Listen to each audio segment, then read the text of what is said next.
The Bills have some huge decisions to make along the offensive line. How did things go in 2025? And what's the outlook for 2026? We're exploring that today on Locked On Bills.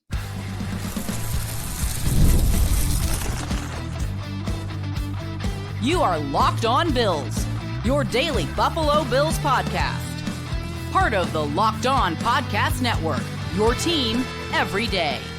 What's up, Bills Mafia? It's Joe Marino, author of the Herd Mentality Substack, co-host of the Locked On NFL Scouting Podcast, co-host of the NFL First Read Podcast, and I'm your host of Locked On Bills. Locked On Bills is a proud part of the Locked On Podcast Network, now the #1 sports podcast network. Want to thank you for making Locked On Bills your first listen every day, and a big welcome and shout out to our everydayers. You know who you are. Those of you who never miss a single episode, I appreciate you all being here very, very much. Today's episode is brought to you by FanDuel. It's the last call for football on FanDuel. If you're a new customer, bet just $5 and you'll get $200 in bonus bets if you win.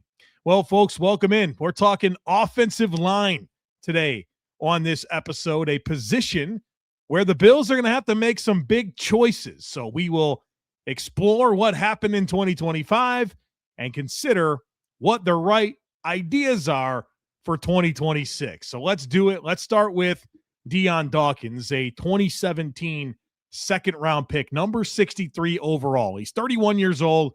He's going to turn 32 in April. He's entering year 2 of a 3-year, $60 million contract, and the Bills could, should, and probably will restructure his contract to free up $11.4 million in cap space.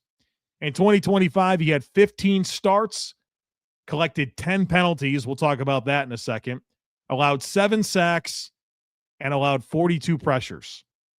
Those 7 sacks, that tied a career high. The 42 pressures were a career high. And the 10 penalties, well, he was the 6th most penalized player in the entire NFL, had the 2nd most false starts in the entire NFL, and had double the amount of penalties of any other player on the Bills roster. So as we talk about the 2025 review, he didn't have his best season. Still an excellent football player that I have a ton of confidence in, but there was a drop-off this year from Dion Dawkins. And it's not always easy to highlight stats with offensive linemen and for them to tell the story, but I think in some ways they do here. After what I thought was the best year of his career in 2024, you saw some regression. And I think he looked heavy this year, had some extra weight. And I've discussed that with Jerry Ostrowski. He agrees with me. We've mentioned it several times throughout the season. And so I think you saw more mental mistakes from Dion Dawkins. I think you saw plenty of physical mistakes. And ultimately, he has to be better. Again, still a good player. Played at a high level, but not to the degree that we expect from Dion Dawkins. I thought it was very interesting what he said this week on an interview with One Bills Live. And so this is the 2026 outlook part of this conversation. And he said this, quote, "I want to come back the lightest I've ever been and play towards the lightest that I've ever played. I'm going to shoot for a different type of vibe for my career. I've been playing a certain way, but me and Will Greenberg's the Bills' strength and conditioning coach, have a good plan for what is next for Dion in my style of play." I think they have the right idea. I really do. I think he's got to get back in shape. And offensive tackles age quite well. I don't think that this is oh no, Dion Dawkins is 31. He's going to turn 32 in April, and here comes the decline. I think he just has to get in shape, lock in mentally, and be the player he is supposed to be. Because I see no reason why Dion Dawkins can't play at a high level into his late 30s. You see that happen with plenty of offensive tackles, especially ones that can move like Dion. But Dion's got to get some things cleaned up. Again, excellent football player.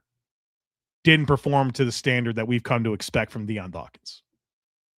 Let's talk Spencer Brown, a 2021 third-round pick, number 93 overall. He's 27 years old. He's going to turn 28 later in February.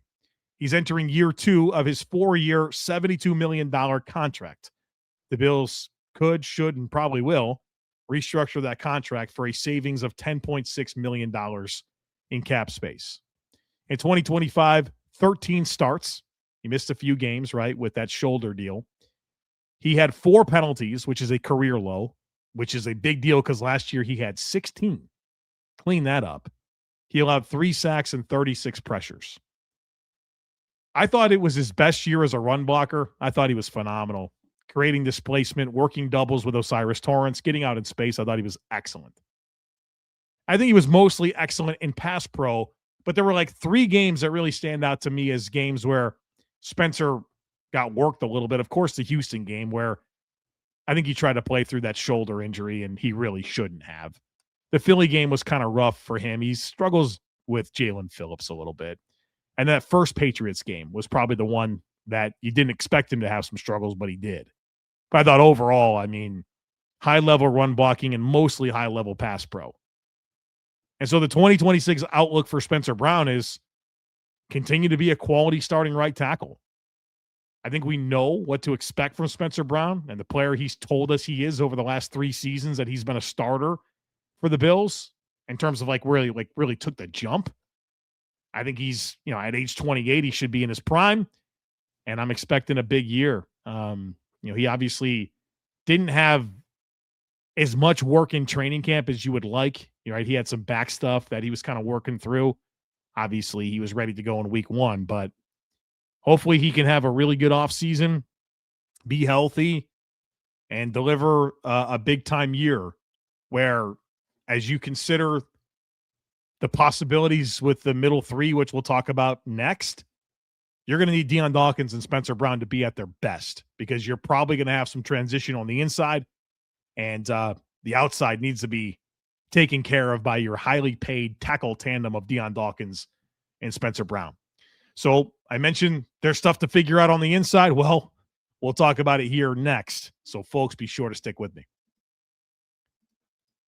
Finding a doctor you actually like can feel like discovering a diamond in the rough. Sure, you want someone who's in network nearby and has availability, but you also want a doctor who listens and makes you feel comfortable and explains things clearly.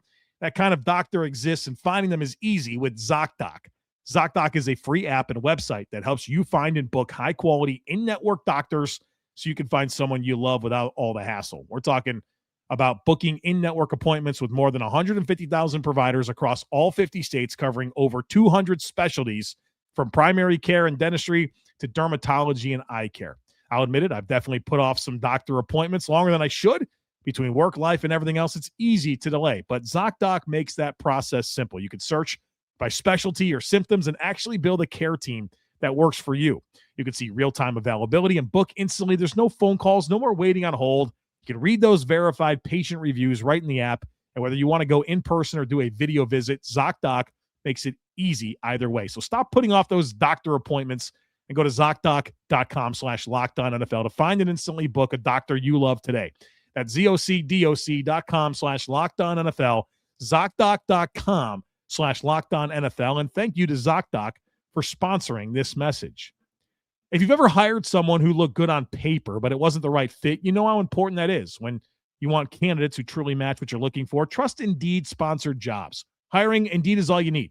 Stop struggling to get your job post seen on other sites. Indeed's sponsored jobs puts your post at the top of the page and helps you reach the right candidates faster.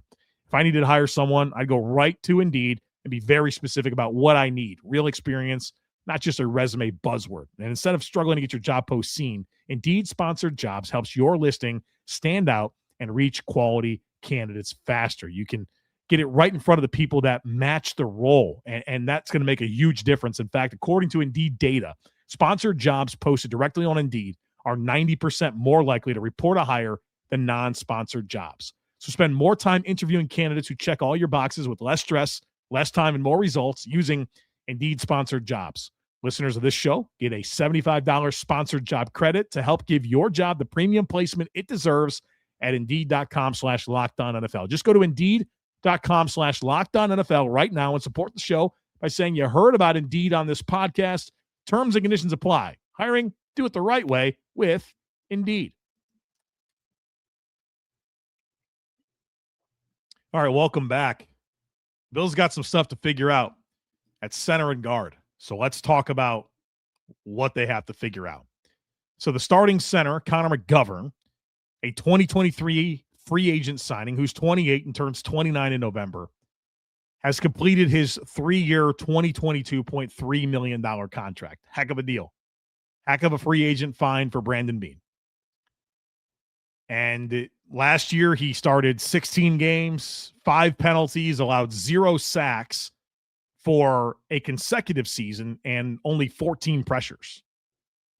He's a rock-solid football player, outstanding in pass pro, has really good range for the center position, obviously communicates well with Josh Allen, solid run blocker. Yeah, he's a good center.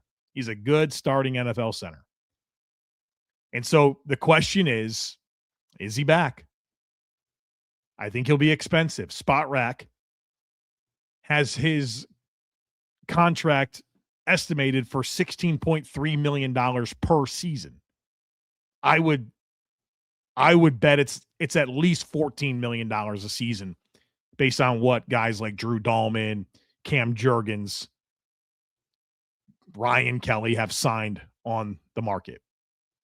So he'll be expensive. And he's talked openly about how he took less to come to Buffalo and how it's a business. And I don't think he's going to come back for like a huge discount.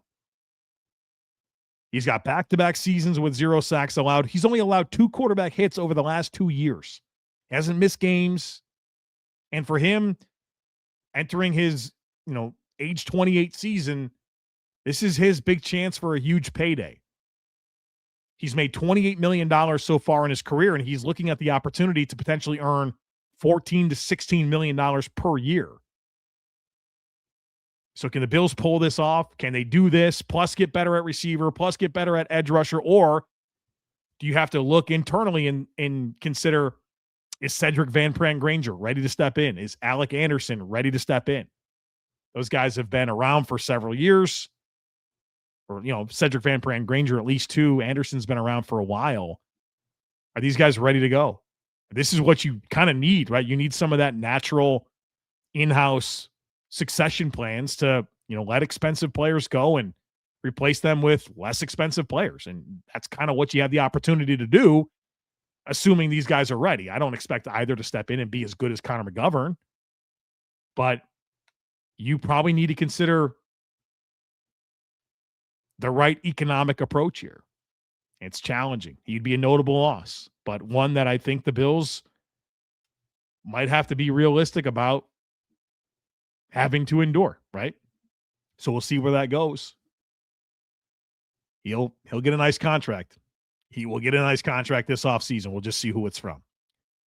Speaking of guys that are going to get nice contracts, the Bills starting left guard, David Edwards, a 2023 free agent signing who's 28 years old. He's going to turn 29 in March. His contract is expired. He's completed his 2-year, $6 million deal. So that was a heck of a 2023 free agent crop of offensive line additions in David Edwards and Connor McGovern. Brandon Beane might need to go out and do that again, right? In 2025, 16 starts, had 3 penalties, allowed 3 sacks and 27 pressures. I thought he was terrific. He's a consistent player, really honed in on his technique, smart football player, as a former quarterback in high school that, you hear him talk, you hear the other guys talk, and you can tell that there's a lot of value that he brings in terms of how he sees things, how he communicates. Playing next to Dion Dawkins, I think, is a pretty big deal. I don't think Dion's always completely sure about assignments. I think David Edwards is a big asset to him. We've heard Dion Dawkins say openly, back before David Edwards was there, like he had a different starting left guard next to him for almost every year of his career, except for, the last 2 with David Edwards, and now that's in jeopardy. I think he's a stud. I don't think he's an elite starter, but he's a good starting left guard. So is he back? David Edwards has a really interesting story. Was a day 3 draft pick. That was an instant starter with the Rams. Was a good starter for 3 years. He goes into year 4 and has season-ending concussions. And then he has to come to the Bills, kind of following Aaron Kromer. And his first year in Buffalo, he's a utility blocker. And then the last 2, he's been a very good starting left guard. And so he's a guy that's really kind of put it all together. And this is now a big moment in his career where he's positioned himself very well to get a nice contract. These guards are getting paid. You see what guys like Will Fries, Robert Hunt, Damian Lewis, Ben Powers, like these guys get paid. Some estimations out there. Spot Rack has his contract projected at $20 million a season. Pro Football Focus is at $11.6 million for his projection.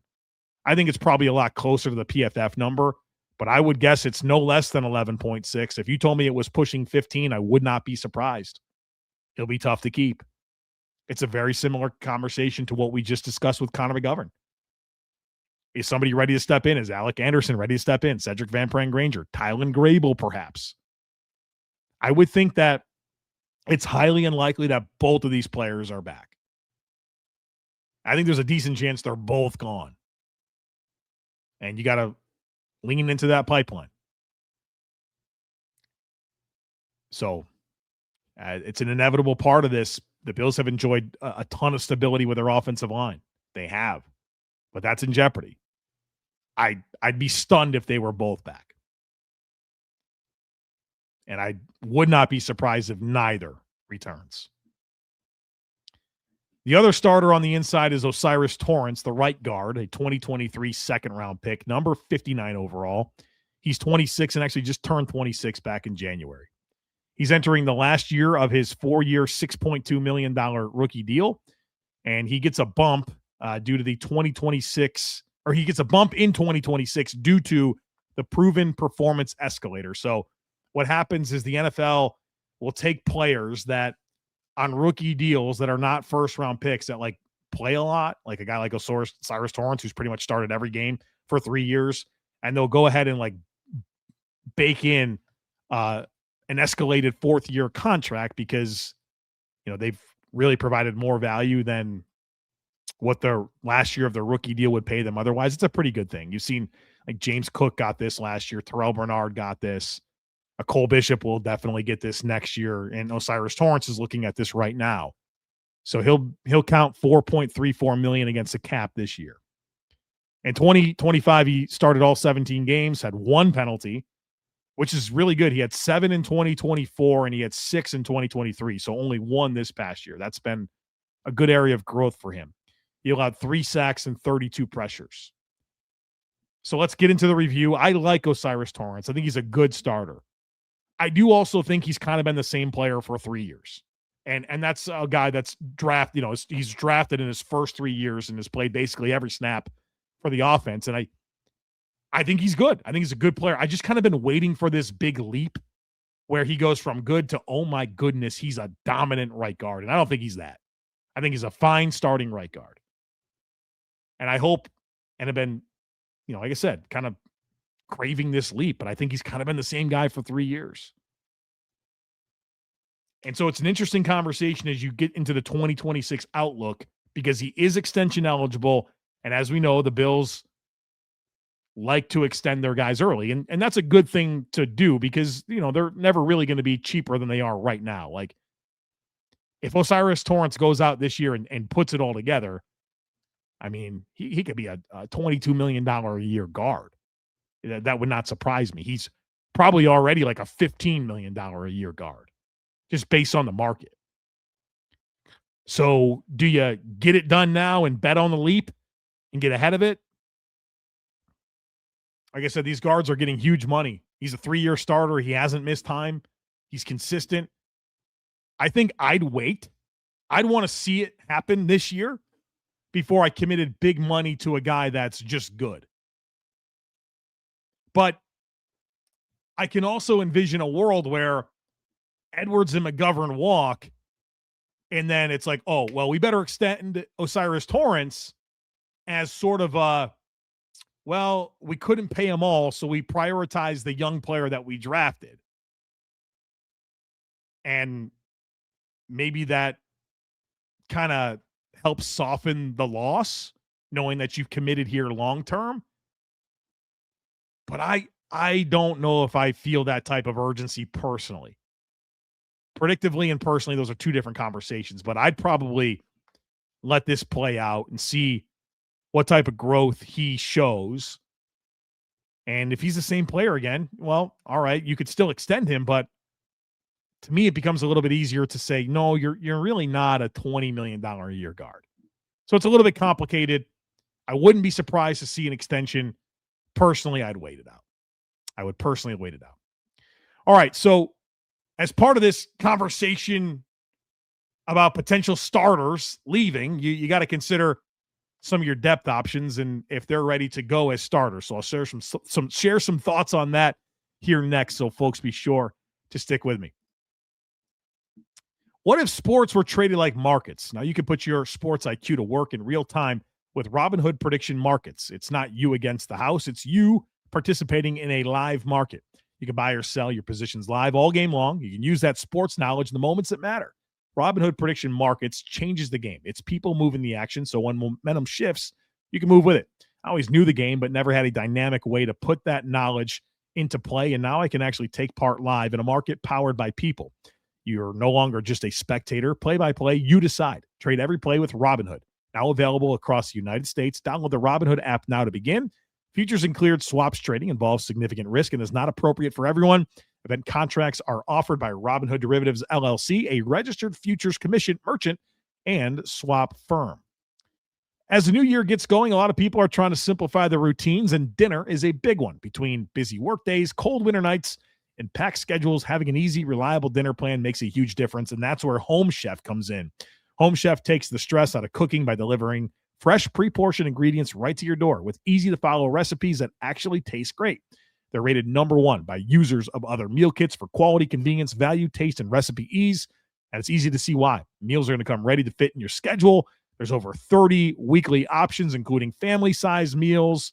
Everything arrives pre-portioned, so there's less prep, less mess, and no wasted food, and you're going to save time and money. Home Chef customers save an average of $86 per month on groceries. So for a limited time, Home Chef is offering my listeners 50% off your first box, free shipping, and free dessert for life. Just go to homechef.com/lockedon. That's homechef.com/lockedon for 50% off your first box, free shipping, and free dessert for life. Must be an active subscriber to receive free dessert.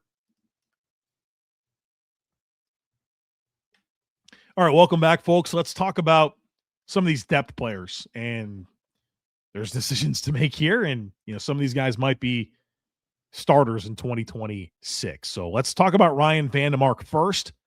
Was a 2022 practice squad signing in August and has obviously developed quite nicely. 27 years old, turns 28 in March, and his contract is expired. Now, he is a restricted free agent, so the Bills can tender him, and that would be $3.5 million. That's a little tricky because if he's not a starter for you, that's tough to kind of tie that up in him.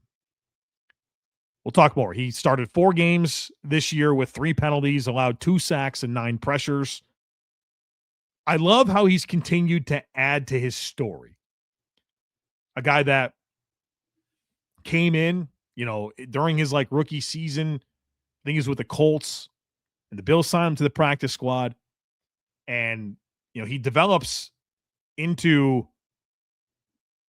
the primary swing tackle. He started 4 games this year. He started 2 last year. And I think he's shown a lot preseason camp. You could tell he's got stuff, right? He's got size. He has athleticism. He's got some power to him. Showed some versatility being able to play right and left tackle. He's done a really good job. And so the 2026 outlook here is that I would not be surprised if he got a Ryan Bates-like contract from another team. Someone who sees a potential starter and pays him, looks for some value. It's a big opportunity for him in his career, a guy that's, been on UDFA-type contracts, practice squad-type salaries. He's going to turn 28 in March. If somebody pays him, like a high-level swing tackle that has a chance to be a starter, that'd be pretty big for him. And so I'm very curious about his market. I'd love to have him back as the swing tackle, but at what cost? What cost really makes sense? It's a little bit like the backup quarterback conversation where how much money are you going to have tied up there? What's his true market? We've seen the Bills have restricted free agents like Quentin Morris last year where they said, yeah, you know what? We're not going to tender you. And then nobody really signed him. And he signs a practice squad deal eventually with the Jacksonville Jaguars. So it's a fascinating situation, but we'll see what the market is. But I'd be surprised if he came back on that $3.5 million restricted free agent tender. There's a very similar conversation to be had about Alec Anderson, a 2022 undrafted free agent, 26, turns 27 in October. Same deal. He's an expired contract, but will be a restricted free agent. And if you do the restricted free agent route, it's $3.5 million. You don't have to do it. You could sign him to a different contract. But that's kind of the parameters of him being a restricted free agent. Started 2 games in 2025, had 2 penalties, allowed 0 sacks, and had 3 pressures conceded. He started at right tackle against Pittsburgh and then left guard against the Jets in week 18. I think we learned that he's not a tackle in watching him against Pittsburgh, although I thought he competed hard. But in kind of watching Anderson through the years, and especially this year, he's a guy that I like his run blocking more than his pass pro. He's a tenacious run blocker, but he's also a guy that I think needs to play with more control. He's kind of a frenetic player that is super aggressive, but doesn't play with consistent technique, and that leads to him overextending and having weight distribution issues and, not being able to latch and sustain blocks. And I think that's shows up a little bit more in pass pro, but it can happen as well in the run game. I love the versatility. He can play all 3 spots on the interior, so both guard spots and center. Kind of gives you that value as a utility blocker, which we know about as like the big tight end, which he did for the couple of years before this one and before Jackson Hawes entered the mix. So again, is he back? I think this conversation to me is easier than Ryan Van Demark because I have less belief that the outside would look at Alec Anderson as a starter. I think it's more likely that they look at Ryan Van Demark as a starting caliber player, or at least a high-level backup, where I think Anderson's one of those guys that might be most valuable to the Bills. And so I think there's a chance you can get him back for lower than the restricted free agent deal, and I'd be pretty happy with that. But I don't know that I have as much confidence in him as a player I would identify as a David Edwards replacement or a Connor McGovern replacement. Obviously if he's prepped for those spots and really dials in on it, who knows where it goes, and he should be in competition. But based on what I've seen, I have less confidence in him being a true starter at this level.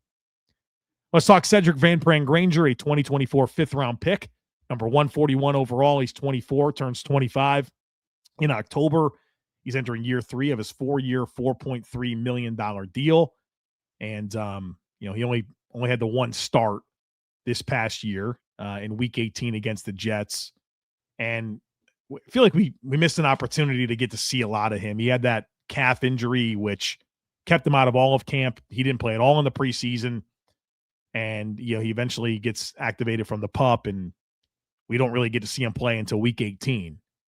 And I thought he did some good things in week 18. I'm going to do a Substack video actually next week that will kind of dive into, what the film shows to me. I'm going to talk to Jerry Ostrowski about some things about it, but he's a guy that I loved in college. I think he's got starter appeal. Was like a 50-something game starter at Georgia, a multi-year team captain, a couple of years kind of seasoning, if you will, here in Buffalo. And, maybe he is the guy that can succeed Connor McGovern. The one concern that I do have is his length. He's only got 31 3/8 arms, and that's the 5th percentile of centers in the National Football League. And in that week 18 game, the thing that I really remember is that was an issue for him, and he wasn't able to get his hands placed because, other people were able to get into his frame. And that's, probably a product of a guy that really didn't have the type of ramp up to a season or like real live reps.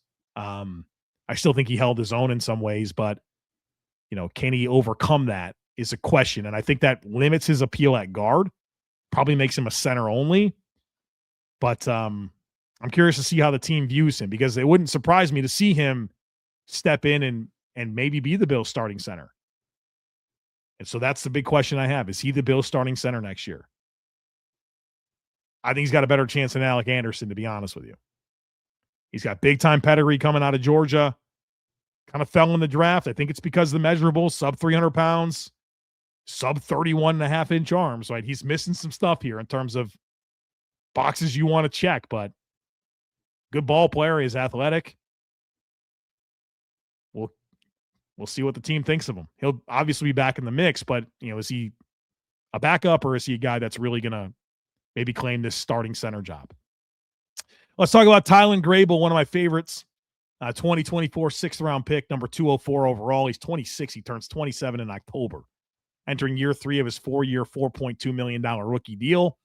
And we didn't get to see much of him this past year.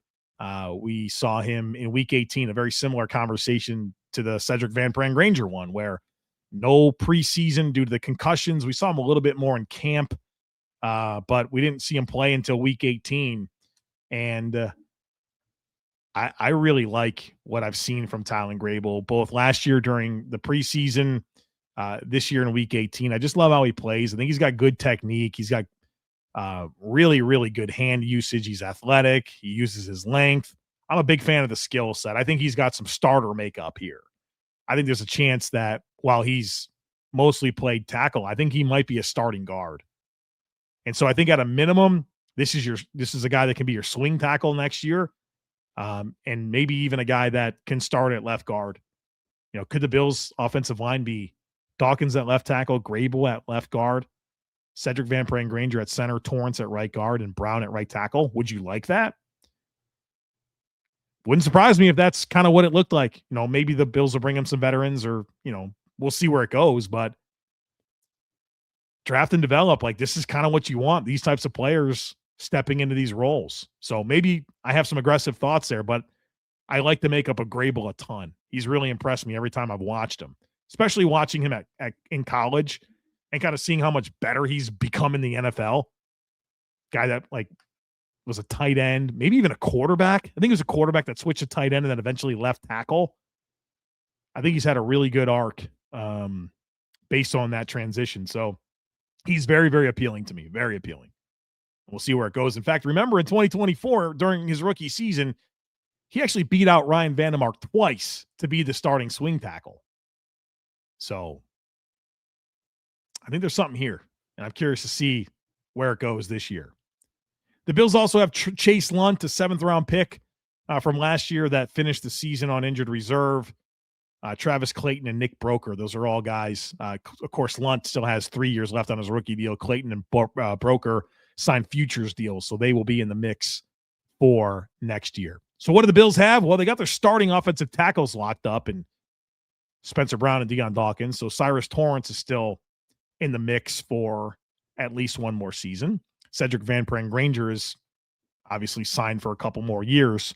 But the real reality here is the decisions that are coming. You got to figure out your plan for Connor McGovern. And if it's not Connor McGovern, what's your plan at center? Same thing with David Edwards. If it's not David Edwards, what's your plan at left guard? You got the restricted free agents of Ryan Van Demark and Alec Anderson.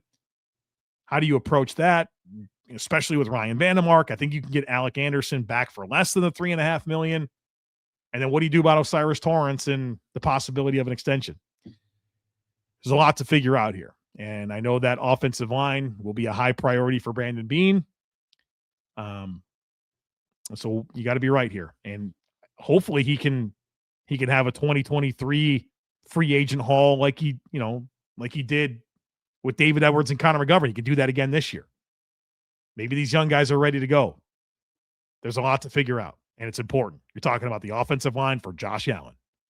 So we'll see where it goes. All right, folks, thanks for being here. As always, I kindly ask that you share, subscribe, rate, and review. Have a great rest of your day. Go Bills, and I look forward to catching up with you again real soon.